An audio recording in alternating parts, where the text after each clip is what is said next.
नमस्कार दोस्तों, मोर YouTube channel रे समस्त को स्वागत। आज एक नुआ नास्ता नहीं कि आसी जहाँकि चूड़ा उपमा। चलतु देखा फुल प्रोसेस आ केमिति कौन मु करिछि देखि पाथिबे। मु आवश्यक अनुसार किछि चूड़ा नहीं जाइछि, आप चाहिले कम बेसी भी नहीं पारिबे। ताकू भलो भाव रे धोइकी मु साइड रे रखि देबी। तापरे मु किछि ऐड करिछि जहाँकि बादाम थिला, ताकू टिके मु आगे फ्राई कर दउछि। देखि पार्थिबे किछि समय फ्राई करला परे याकू मु काढी की गोटे प्लेट रे रखि देबी। आ आवश्यक अनुसार मु किछि नै जाइछि, गोटे प्याज नैछि, कंचा लंका आउ भुसंगा पत्र। याकू भलो भाव रे हमें भाजी देबा।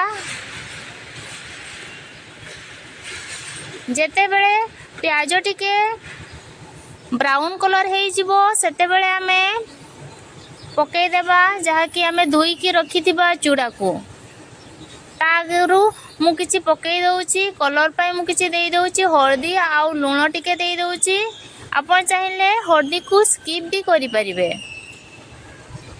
मते टिके भल लागे देखिबा पाई, सुंदर देखा जाय, सेति पाई मु हळदी देई देली। एबे किछि समय फ्राई कर दउछि। तापरे आमे धोईथिबा जो चूड़ा को मु सब पकई देलेनी। एबे पूरा लो आंच रे ही आपको भलो भाव रे मिसई देबा खुसनी माध्यम रे।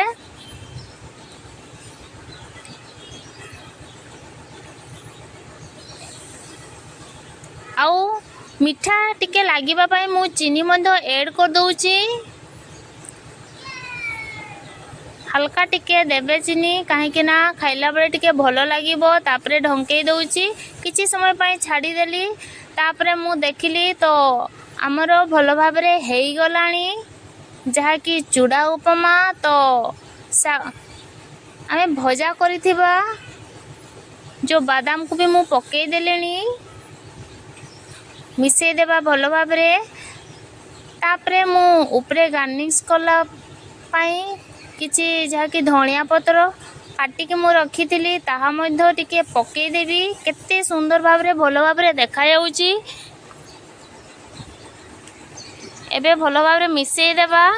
आम चूड़ा उपमा ऑलरेडी रेडी हे गलानी।